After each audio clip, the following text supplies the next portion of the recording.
do with awareness. And it has to do with something that no one outside can explain it to you, because I don't know exactly how the hell I do it, but I can do it. Right. Get it? Yeah. In other words, some guy, there's all kinds of things that different people have found in living that they can do that nobody else can do, and they can't teach them to do it. And I think that that's the same way that the greater understanding comes to you, in the most unexpected moment.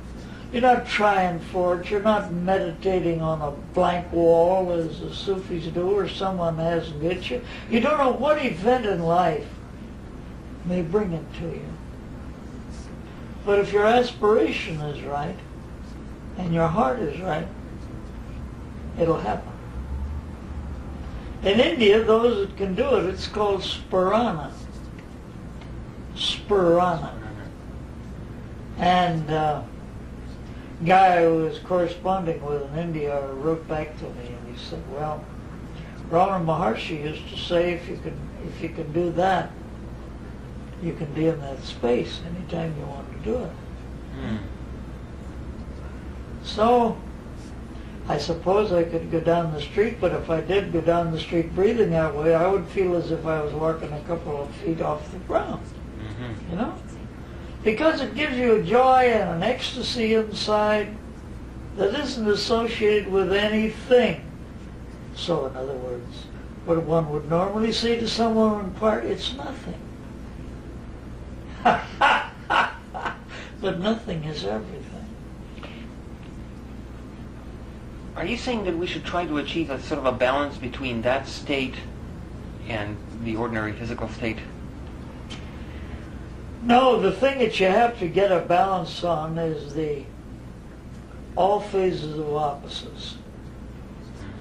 Good and bad, hot and cold, up and down, in and out. And realize they're but relative parts of a oneness. And the point is to be at equilibrium, so you're balanced. But if you go all out one way, you're as lopsided as you were if you only had one leg and one arm. In your thinking, in your consciousness itself. Huh? We live in a world of dualism, but we are of the one. And the one is another way of saying God, or whatever teacher you want to mention. It's just being that. Feeling so much of that, in my case, what Joe Miller thinks don't mean a damn thing. But you just feel, it comes out in a feeling and a thought all at once, because your higher consciousness is here in your heart. And you do things with spontaneity.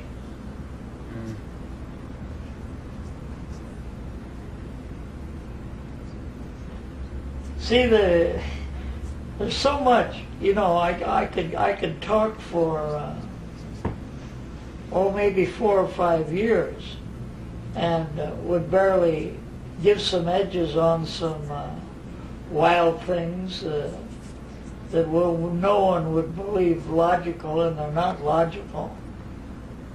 But it's mysticism. And mysticism is not a weak thing. It's a strong thing. How much longer has that got to run normally? Would it run long enough to read a couple pages? Oh yeah.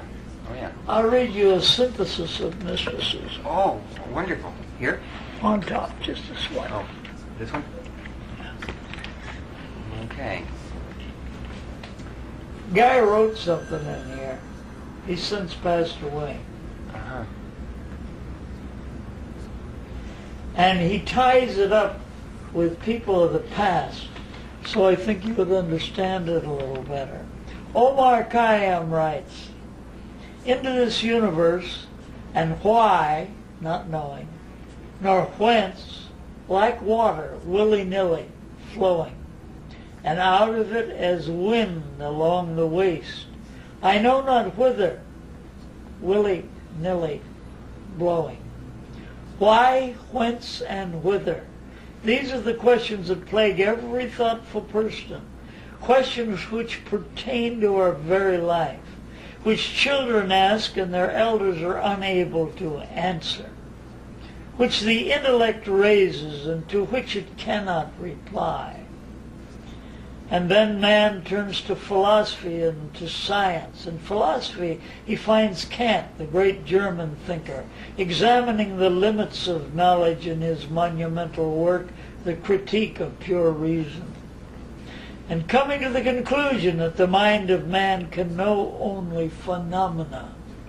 It can know only things, but not nothing. Huh? See what I mean? Mm-hmm. And that mental categories serve as nets in which to catch them. The mind cannot know noumena, or the nothingness. It cannot know the self or the cosmos. It cannot know God. These can be known, says Kant, only in the religious and moral consciousness. That was Kant's remark. And so far as science is concerned, Sir Arthur Eddington, in The Nature of the Physical World, says that it has reached a stage where it is compelled to think that the stuff of the world is consciousness, and that it is unable by its own methods to tell us what consciousness is. There comes a time when both philosophy and science fall back crying, I do not know. And the hour of man's despair is the hour of God.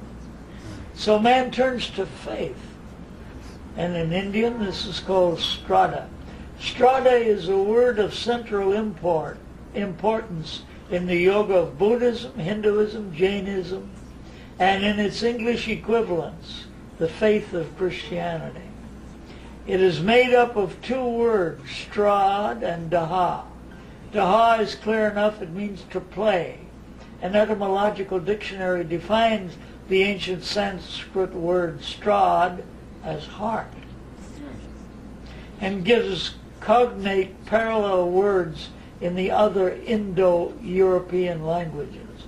Thus, strad becomes stratus in Lithuanian. Changing into Kurd becomes cardia, which means heart in Greek. The Latin form cordis gives us the English adjective cardiac. So strata means that inner increasing apprehension by the soul, expressed in English as faith. George Santana, the poet-philosopher of America, writes on faith, O world, thou choosest not the better half. It is not wisdom to be only wise, and on the inward vision close the eyes, but it is wisdom to believe the heart. Columbus found a world and had no chart, save one fate that he deciphered in the skies. To trust the soul's invincible surmise was his science and his only art. Our knowledge is a torch of smoky pine that lights the pathway but one step ahead, and across a void of mystery and dread. But then the tender light of faith to shine, by which alone the mortal heart is led unto the thinking of the thought divine. Nice piece by him, huh? Mysticism is not cloying sentimentality. It arises from the nostalgia of the spirit, the homesickness of the soul. It's not mere poetry or romantic art. Art it is, but it is the art of conscious union with the Absolute. It's neither a dogma nor an opinion. It's not a philosophy, much less the pursuit of occult knowledge. It is a movement of the heart, the innermost sanctuary of our personal feelings, which surrenders itself to reality. It is the focal energy of all our life. The mystic is one who has reached a turning